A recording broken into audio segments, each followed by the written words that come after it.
Hi there. Have a look. 14th of December. We're well into the silly season. Jingle bells, Father Christmas, holidays, and for many parents, very expensive because we have to buy all these gifts and things. I wonder how much we are excited about this time of the year. I suppose if you're receiving a bonus, well, that makes all the difference. But keeping in line with what I've been trying to ask over the last number of sermonettes is, are you this and are you that? Today I'm going to ask a question, are you witnessing? You see, because December is all about the birth of our Lord Jesus Christ. It's about the nativity. It's about the coming of the Messiah in the form of a baby. Now, where I stay in Bloemfontein, just down the road from me, there's a home that is renowned. And every year, this time of the year, people go at evening time to see the Christmas lights and the decorations. And yes, there's the Santa Claus one, and there's also all sorts of lights. But slap bang in the middle is the nativity scene. And that house silently witnesses about what Christmas is all about. So my question, are you witnessing? And I want to quote from William Toms, and he says the following. He says, be careful how you live. You will be the only Bible some people ever read. Now, I've spoken about this before, and I've been encouraging believers and viewers of sermonettes and devotions to be witnessing for Christ. I've been encouraging you. I've been using Acts 1, chapter 1, verse 8, and saying, the Spirit will give you the power to witness. But I'm also pragmatic. I'm also a realist. I also realize that many people struggle to verbalize their faith, to speak to others about their faith. And I want to say to you today, like that home in Bloemfontein that just displays the lights, your life must be a life of witness to others that you are a believer. Now, what am I trying to say? I'm trying to say that there was a man in the Old Testament, and his name was Noah. And listen to what the Bible says. This is the history of the generations of Noah. Noah was a just and righteous man, blameless in his, and then in brackets, because this is the Amplified Translation, evil generation. Noah walked in habitual fellowship with God. He displayed by his walking, by his actions, by the way he lived, he was a standout amongst his people. And the Bible says it was an evil generation. Evil generation. What was he doing? Let me tell you what he was doing. He was building an ark. You can see the artist's picture there. This is what he was doing, building an ark. And the Bible's not clear whether he stood with a microphone and started to preach to people. No, I don't think he did that. He just went about habitually doing what God told him to do, build an ark. And we are told through the Word of God to live a life that will shine the light of Christ for others. Others must see in us that we are believers in the Lord Jesus Christ.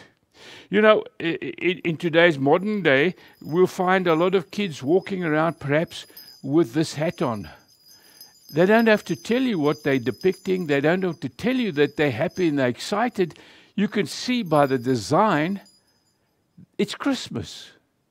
And you can see the children are excited about Christ, about Christmas being gifts and all that sort of stuff.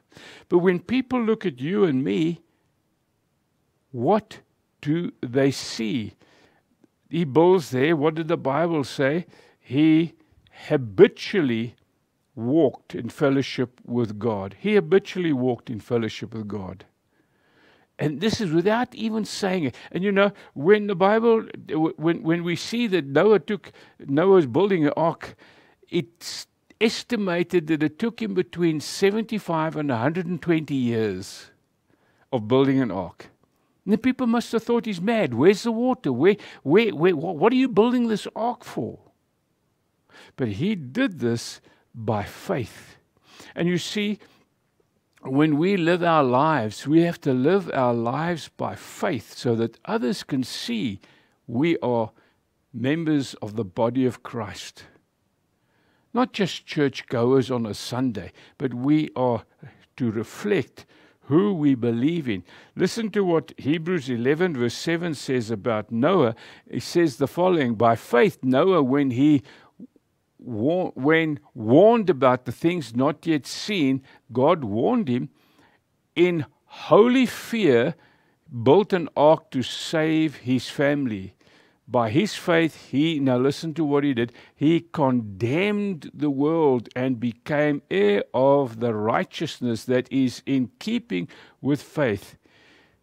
He didn't have to point the finger and say, turn or burn and you're going to hell. He just lived his life to the glory of God, and people saw that this was a witness. You read, of course, what happened when the rains came and the storm came and the door was closed and nobody could be saved. It's by faith Noah did that. What does the Bible tell me? It says faith without works is dead. Faith without living it out is dead. In this time of festivities, in this time of craziness, and this time of overspending, and in the new year comes, there's the debt that you have to try and fix up. In this terrible time, let your faith and your light shine for Christ. This is what the Bible says in Matthew chapter 5:16. Jesus saying, let your light be shining before others, that they may see your good deeds and glorify your Father in heaven. People must see you, and they must recognize in you that you are a Christ follower. My question, is your life witnessing to this? Are you testifying to this? You know, it's a tough call. We have so many issues in South Africa at the moment, and so many commissions of inquiry about corruption and all sorts of things. And the terminology is being bandied about in South Africa is that certain people have to do a lifestyle audit. Now, whether that's been done or not, I have no idea. But what about a lifestyle audit on your life and my life, so that the world, may see who you are and what you are in Jesus. Paul writes to Titus and he says, in everything set them an example by doing what is good. In your teaching, show integrity and seriousness. In everything, set an example. The middle of December, slap bang in the holidays, craziness, all sorts of things happening. Set the example. Christ must be revealed in and through your life and your lifestyle. And may God help you and assist you in doing just that. Father, help us to set that example, that it's all about Christ coming to earth, our redemption, our Redeemer, our Savior. Thank you that we can glorify you in this December period, in Jesus' name. Amen and amen. And by the way, have a blessed time in December. God bless.